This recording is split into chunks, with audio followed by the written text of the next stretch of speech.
Alors, Christian Delorme, vous avez fait cette démarche vers l'autre, vous avez été de partie prenante dans cette marche pour l'égalité.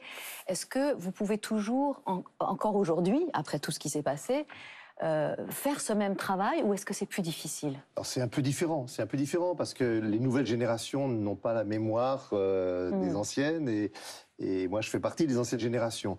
Je viens de Lyon, une des mosquées importantes de Lyon, la mosquée ottomane de Villeurbanne, en lien avec la paroisse catholique voisine, organise actuellement des distributions de repas pour étudiants en situation de précarité. Il y a une confrérie soufie qui est dans la banlieue de Lyon, la Tidjania algérienne, à Rieux-la-Pape, qui organise aussi depuis des années des maraudes auprès des sans-abri, et sans distinction de est-ce que tu es musulman, pas musulman, et qui organise des repas où ils invitent notamment les religieuses catholiques de la cité. Il se trouve que on a une arrivée importante de migrants en Europe maintenant, venus souvent d'Afrique subsaharienne. La majorité d'entre eux sont musulmans.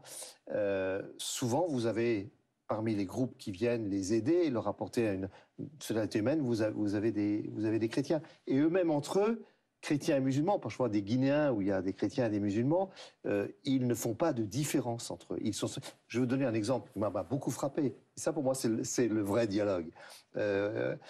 Des jeunes Africains qui viennent de régions où il y a des conflits interreligieux, des jeunes Guinéens par exemple, et qui sont chrétiens et qui ont souffert de persécutions dans un milieu musulman.